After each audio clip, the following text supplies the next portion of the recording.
Баршаңызға сәлем. Менің есімім Айжан. Мен сіздерге осындай жүзіктерді оңай әрі тез жасау әдісін көрсетемін. Ол үшін бізге қажетті заттар: леска, ине және 3 түрлі 3 размерде жемчуг. Сіздерде бисер хрустальдар болса, олардан да жасауларыңызға болады. Ал кеттік. Біздер лескадан 50-60 сантиметр етіп кесіп аламыз. Ұштарына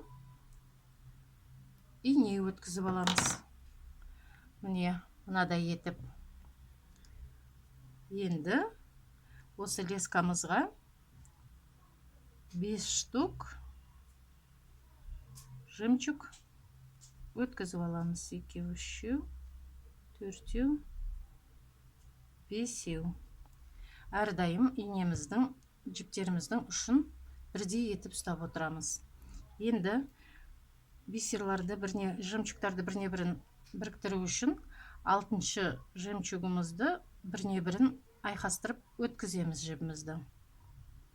Сол кезде бізде мынадай гүл тәрізді домалақ секілді болу қажет. Енді жібіміздің екі жағына да 2 жемчугтан өткізіп аламыз.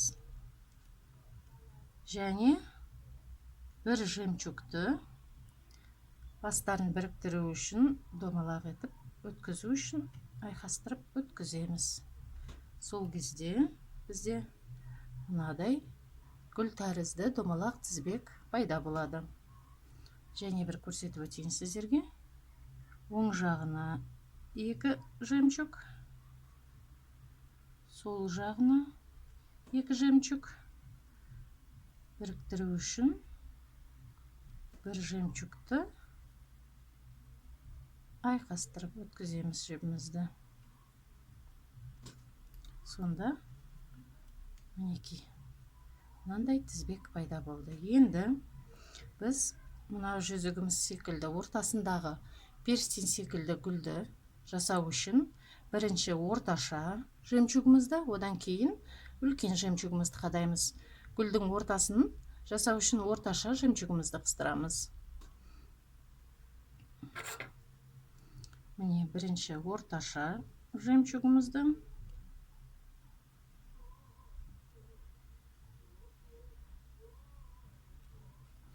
кейін үлкен жемчугімізді қыстырамыз оң жағына, енді сол жағына.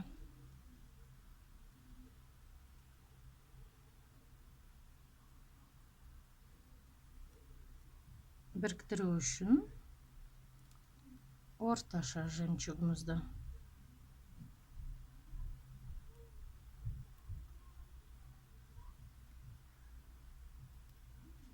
Міне біздің гүліміздің бір жағы дайын болды. Енді екінші жағын жасау үшін бірінші үлкен жемчугті, одан кейін орташа жемчугті қыстырамыз.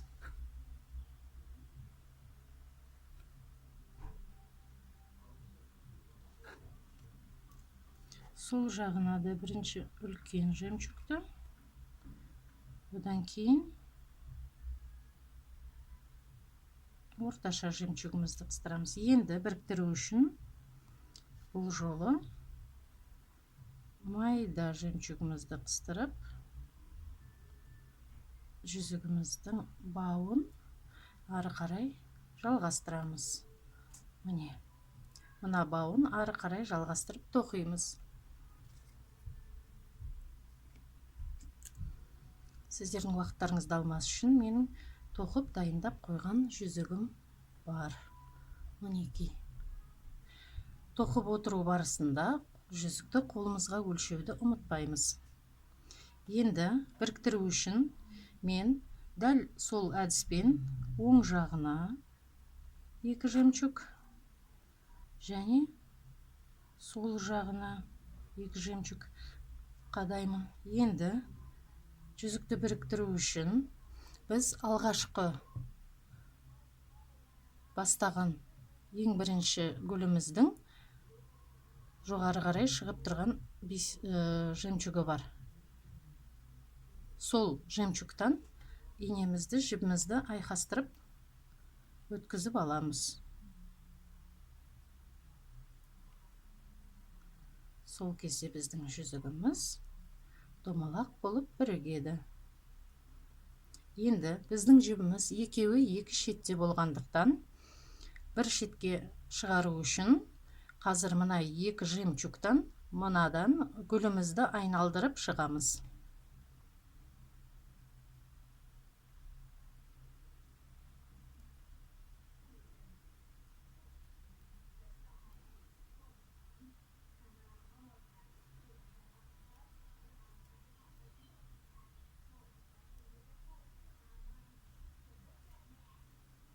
Мінекей, жіпіміздің екеуі де бір шетте болды. Енді жіптерді жақсылап тартып, біріне бірін 2-3 рет босап кетпес үшін байлаймыз.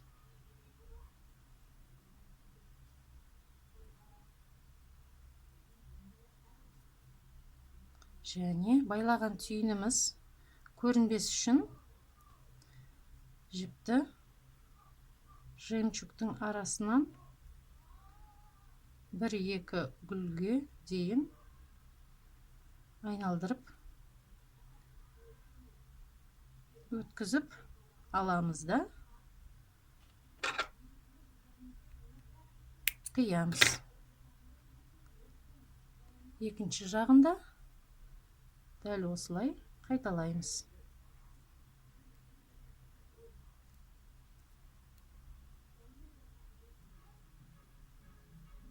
Егер жүзіктеріңіз қатты болсын десеңіздер, осылай жібіңіз бен айналдырып өтіп шықсаңыз болады. Екінші рет айналып өтіп шықсаңыз болады жүзіктеріңізді. Сонда жүзіктеріңіз қатты болады. Міне.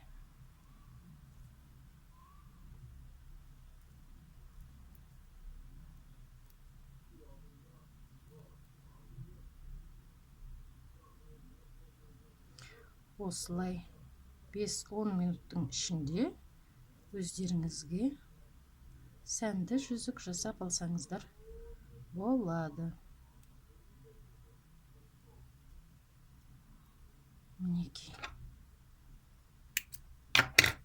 Мінекей біздің жүзігіміз дайын. Таға берсек болады.